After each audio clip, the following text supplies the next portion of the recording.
Hindi ko lang alam kung para saan to. Naka-tape kasi siya dyan. Meron ako ditong multifunctional solar floodlight. Tingnan natin kung anong laman. Nakahiwalay yung hawakan. At meron siyang Type-C charging cable. Nandito rin yung dalawang niyang lock. May instruction manual.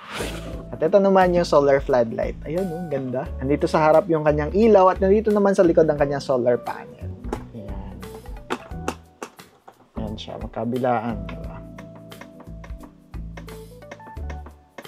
Ito yung white light, yan yung pinakamalakas niya. Ito naman yung yellow, at ito naman yung mix. Malakas na rin, kita nyo yung background ko, parang nawawala na ng ilaw. At may mga iba't ibang way siya para isabit. Kinila mo yan, ayan, meron siyang sabitan na maliit na ganyan.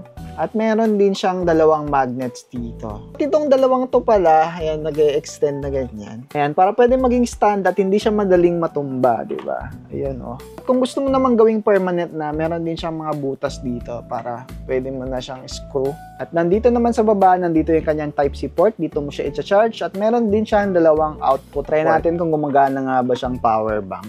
Yun, gumagana nga siya, guys. So, pwede mo itong gamitin pang emergency light pag nawalan ng kuryente, o kaya nag-camping, outing, or kaya nagre-repair ka ng sasakyan. Napaka-useful talaga nito. So, ayun, kung gusto niyo rin ito, iniwan ko na lang yung link dyan sa baba at i-check out nyo na yan. Yun lang, thanks for watching and follow for more.